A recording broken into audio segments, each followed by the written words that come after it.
ప్రభుత్వం 2 ఏళ్ల పాలన పూర్తయిన సందర్భంగా పులివెందులలో ఇంటింటికి కూటమి ప్రభుత్వం కార్యక్రమం కొనసాగుతుందని పులివెందుల టీడీపీ సీనియర్ నేత వెంకట్రామిరెడ్డి తెలిపారు. చంద్రబాబు, లోకేష్, పల్లా శ్రీనివాసరావు ఆదేశాలతో 12 రోజులుగా క్షేత్రస్థాయిలో పర్యటించి ప్రజల నుంచి ప్రభుత్వ పథకాలపై అభిప్రాయాలు సేకరించామన్నారు. ఈరోజు దేశంలో సరైన ప్రక్రియ మొదలైనప్పుడు చాలా పార్టీలు, చాలామంది ప్రజలు అపోహలు చాలా ఉన్నాయి. ఎందుకంటే ఓట్లు ఎన్డీఏ ప్రభుత్వము లక్షలు తీయొచ్చింది అనేది కానీ చాలా అపోహ ఉన్నది. ఆ అపోహ పడ్డ వాళ్ళలో నేను కానీ మొదటి వాడిని. ఎందుకంటే ఇది చాలా అన్యాయం అనుకుంటాను నేను. కానీ సర్ అనే ప్రక్రియ మొదలైంది ఆ ఏపీలో, అంతా కొలికొచ్చింది. వచ్చిన తర్వాత ఇప్పుడు జరిగే విషయం ఏంటంటే, నాకు తెలిసిన విషయము, దాంట్లో నేను అవగాహన చేసుకున్న విషయము ఒక్కటే ఉంది. పులివెందుల కాన్స్టిట్యున్సీ నివాసిని నేను. పులివెందుల కాన్స్టిట్యున్సీలో 2,30,500 చిల్లర ఓట్లు ఉన్నాయి. ఉంటే సరు ప్రక్రియ మొదలుపెట్టిన తర్వాత ఈరోజు వాళ్ళు లాస్ట్ గెజిట్ కాదు, నిన్న జూలై ఆఖరికి ప్రకటించిన దాంట్లో 2,09,000 చిల్లర తెలినాయి. అంటే రమారమి 30,000 ఓట్లు సర్ ప్రక్రియ ద్వారా తొలగించబడి, అంటే ఎవరు జనాలు లేకుండా పోయారు. ఓట్లు అనేవాడు డబుల్ ఓట్లు, త్రిబుల్ ఓట్లు, చనిపోయిన ఓట్లు ఉన్నాయి.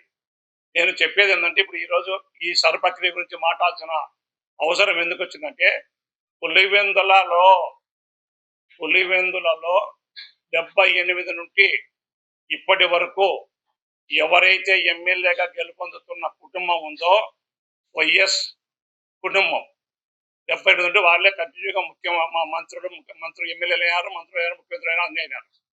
కానీ ఇక్కడ చిన్న లాజిక్ చెప్పాలనే ఉద్దేశంతో ఈరోజు నేను ప్రెస్ మీట్ పెట్టడం జరిగింది. అది ఏమిటంటే, పులివెందుల ఓటర్లు 2024 ఎలక్షన్లలో 2,30,000 చిల్లర ఓట్లు ఉన్నారు. పోలింగ్ అయింది వచ్చేసి 1,78,000 పోలైనాయి. పోలైతే మేము టీడీపీ పార్టీకి మారెడ్డి రవీంద్రనాథ్ రెడ్డికి వచ్చేసి 56,000 ఓట్లు వచ్చినాయి.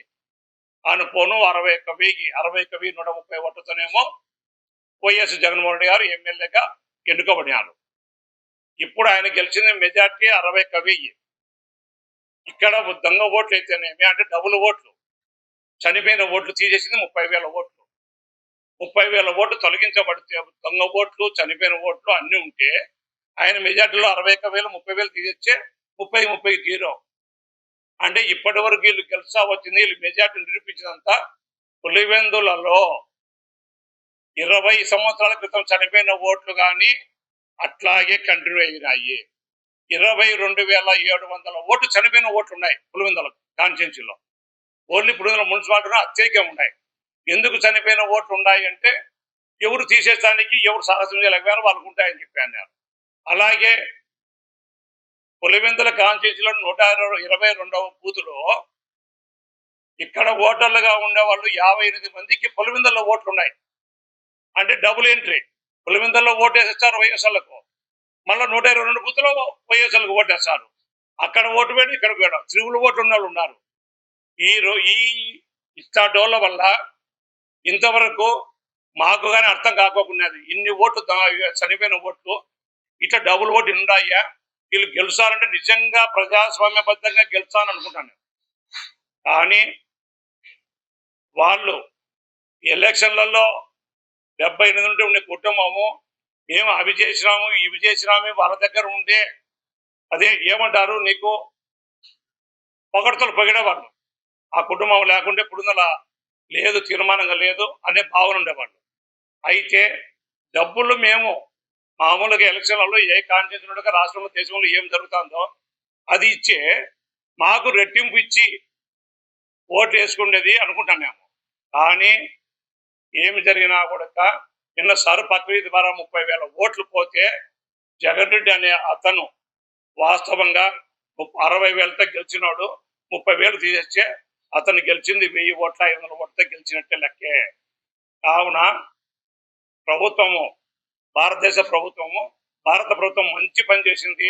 అని ఈరోజు నేను అపోహపడింది పడిన రోజు ఉండాలి.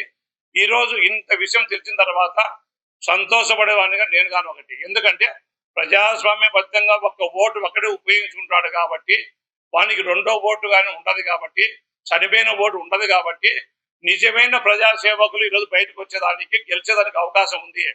కావున ఈ ప్రక్రియను ఇంకా గట్టిగా కొనసాగించి 2029 ఎలక్షన్లు అయితేమి, రేపు జరిగే స్థానిక సంస్థల ఎలక్షన్లకి అయితేమి పకడ్బందీగా ఎలక్షన్ కమిషన్ భారత ప్రభుత్వం తీసుకుంటే కష్టపడినోడు, ప్రజలకు అందుబాటులో ఉన్నాడు, ప్రజలకు సేవ చేసేవాడు, పారదర్శకంగా ప్రజలతో ఉండేవాడు గెలిచేదానికి అవకాశం ఉంటుందని భావిస్తూ ఈ పులివెందుల కాన్స్టిట్యున్సీలో ఆ కుటుంబం ఎట్లా గెలిచింది అనే దానికి ఇన్ని చనిపోయిన ఓట్లు, ఇన్ని దొంగ ఓట్లు, డబుల్ ఓట్లు, త్రిబుల్ ఓట్లు ఉన్నాయి కాబట్టి మాకు అర్థమైంది. ప్రజలుగా తెలుసుకొని రేపు మంచి నాయకులు ఎన్నుకొని అసెంబ్లీకి పంపించడానికి అవకాశం ఉంటుందని నేను భావిస్తూ సెలవు.